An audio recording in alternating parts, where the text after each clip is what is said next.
तर गाइस जय महाराष्ट्र मित्रांनो, आणि आजचा मोसम तर लय जबरदस्त होता, कारण कालच आपण पावसाळ्याची एक झलक पाहिलेली. अरे रे रे रे रे रे थांबा. आणि गाइस हे काय स्क्रिप्टेड नव्हतं, त्या गलतीने पडून गेला बिचारा. सकाळी तू बी गाडी पाडून दिला. आणि नकुल भाऊ पण आपल्या दरवाजावर दस्तक देऊन आम्ही निघालो होतो जिमला. आणि रस्त्यात जाता जाता आम्हाला पहिला तलाव भेटला, याला पार करून आम्ही निघालो समोर. पावसाळ्याचे मजे तर आम्ही उन्हाळा याच्या पहिलेच घेत आहोत.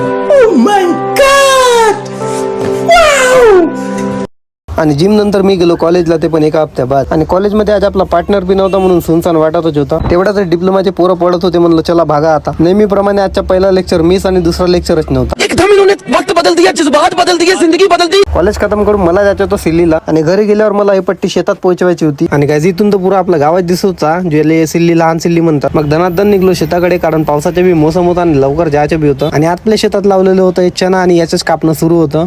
इकडे मम्मी आहे, चना कापत आहे, तर तिकडे पप्पा आहेत, आणि मी आता हे घेऊन चाललेलो.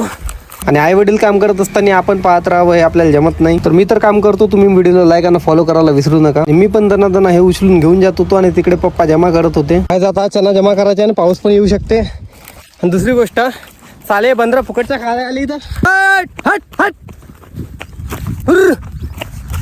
आता जातो मी घरी. वाव मस्त नजारा आहे.